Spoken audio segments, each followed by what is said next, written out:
warahmatullahi taala wabarakatuh. Alhamdulillah, apa khabar semua murid-murid?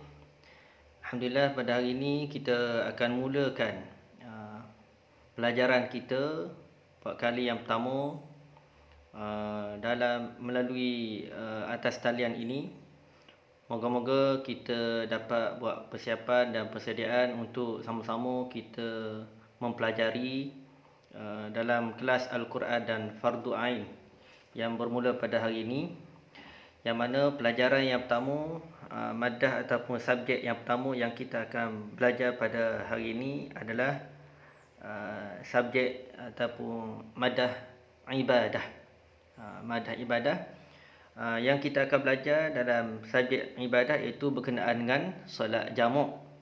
Solat jamak bagi tahun 5 yang Ustaz akan sampaikan pada hari ini, supaya kita dapat sama-sama memahami solat jamak ini adalah solat yang diberi kemudahan oleh Allah Ta'ala kepada kita umat Islam dalam menjalani ibadah solat 5 waktu itu dengan cara dimudahkan bagi orang yang dalam keadaan musafir ataupun dalam keadaan lainlah, dalam beberapa hal keadaan yang boleh dibuat solat secara jamak.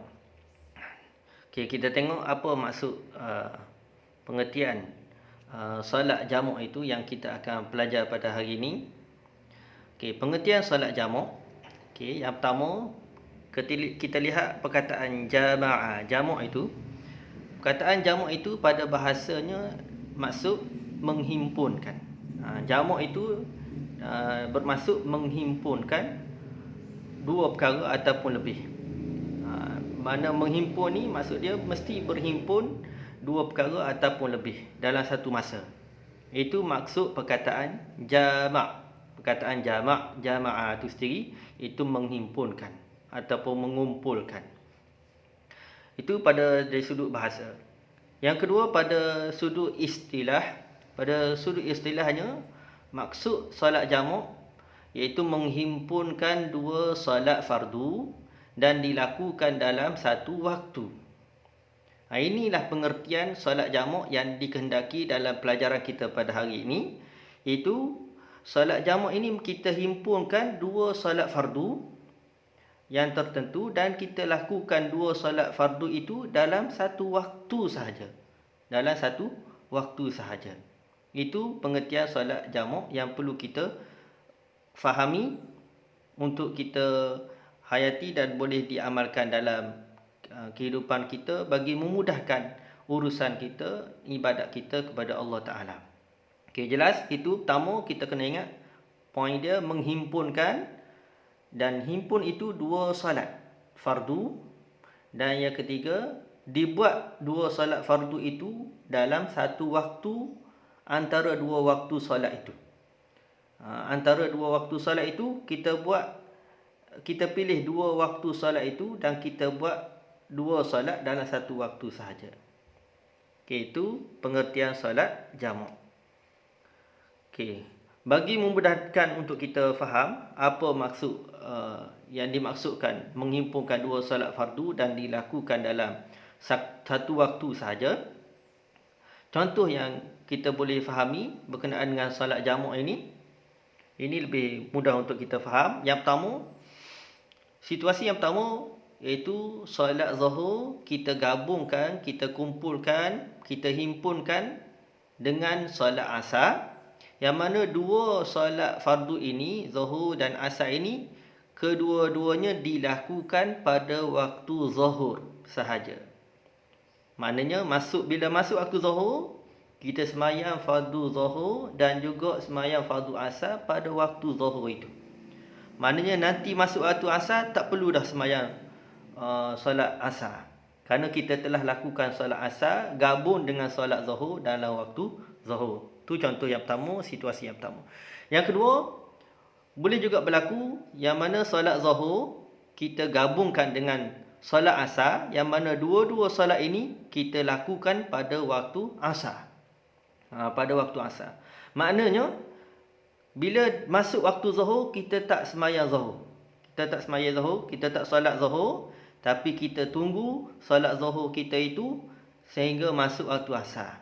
Mana bila masuk waktu asar, Zuhur tadi kita tak semayang, asar baru kita semayang Zuhur digabungkan dengan barulah kita semayang Zuhur dalam waktu asar digabungkan dengan solat asar. Itu masuk jamak. Maknanya salah satu waktu, sama ada Zuhur ataupun asar. Contoh yang ketiga, iaitu kita solat maghrib. Kita solat maghrib, kita gabungkan solat maghrib dengan solat isyak, yang mana dua solat ini kita lakukan pada waktu maghrib sahaja. Masuk waktu isyak kita tak buat dah solat isyak, kerana kita telah lakukan solat isyak dalam waktu maghrib. Sebab kita telah gabungkan maghrib dan isyak. Dan contoh yang keempat, situasi yang keempat, yang terakhir, iaitu solat maghrib kita gabung dengan solat isyak, dilakukan pada waktu isyak. Masuk waktu maghrib kita tak laksanakan solat maghrib, tapi kita laksanakan solat maghrib itu bersama sekali dengan solat isyak dalam waktu isyak. Dalam waktu isyak itu sendiri. Itu contoh untuk kita mudah faham berkenaan dengan solat jamak, iaitu kita kumpulkan dua solat fardu, kita buat dalam satu waktu sahaja, kita pilih sama ada waktu yang pertama Zuhur, ataupun waktu yang kedua waktu asar, ataupun waktu pertama maghrib, ataupun waktu yang kedua isyak. Gabung dua tu, pilih dalam waktu yang pertama ataupun waktu yang kedua. Okey, boleh faham? Okey, seterusnya kita pergi lihat apakah hukum solat yang boleh dijamakkan. Apakah solat yang boleh kita himpunkan? Solat fardu yang mana yang boleh kita himpunkan? Adakah kelima-lima solat fardu itu boleh kita gabungkan sekali? Kumpulkan sekali dalam waktu yang sama? Okey, cuba kita tengok. Solat yang boleh dijamakkan, iaitu yang pertama, solat Zuhur dan solat asar. Solat Zuhur hanya boleh dijamakkan, boleh dihimpunkan bersama dengan solat asar sahaja. Solat asar saja. Tak boleh solat Zuhur kita himpun bersama dengan solat subuh, tak boleh. Ataupun solat asar kita himpunkan, kita jamakkan dengan solat maghrib, tak boleh. Solat Zuhur dan solat asar sahaja boleh dijamakkan. Kemudian yang kedua, iaitu solat maghrib boleh digabungkan dengan solat isyak. Maknanya solat isyak tak boleh kita nak gabungkan dengan sembahyang solat subuh, tak boleh. Ataupun maghrib dengan asar, tak boleh. Yang hanya boleh digabungkan Zuhur dan asar. Yang kedua, maghrib dan isyak. Maghrib dan isyak. Jadi dua. Maknanya kalau kita lihat di sini, solat fardu, antara 5 solat fardu itu, solat yang boleh dijamakkan ada 4 saja. 4, iaitu yang pertama Zuhur gabung dengan asar, kemudian maghrib gabung dengan solat isyak. Maknanya 4, tak termasuk solat subuh. Solat subuh tidak boleh dijamakkan, tidak boleh digabungkan solat tersebut dengan mana-mana solat. Nak gabungkan dengan solat Zuhur ke, ataupun nak gabung dengan solat isyak ke, tak boleh. Dia hanya satu dia je. Sebab apa? Antaranya sebab banyaklah disebut oleh ulama, kerana waktu dia, jarak dia jauh. Banding dengan solat Zuhur dan asar, dia dekat. Lepas Zuhur, asar. Lepas maghrib, isyak. Begitulah. Itu solat yang boleh dijamakkan. Termasuk. Maknanya kalau kita lihat, dalam satu hari, kalau kita lakukan solat secara jamak, maknanya kita solat 3 kali.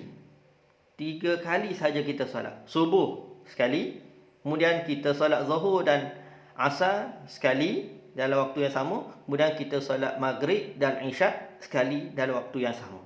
Mana 3 kali saja kita solat. 3 kali saja kita solat dalam sehari. Ini satu kemudahan yang Allah berikan kepada kita umat Islam lah. Dan insya-Allah nanti kita akan jelaskan lagi syarat-syarat dia dan jenis-jenis solat jamak itu sendiri, insya-Allah. Sehingga kita jumpa lagi. Sekian, Assalamualaikum warahmatullahi taala wabarakatuh. Okay, jika tidak faham boleh tanya dalam grup WhatsApp, insya-Allah. Wallahu a'lam.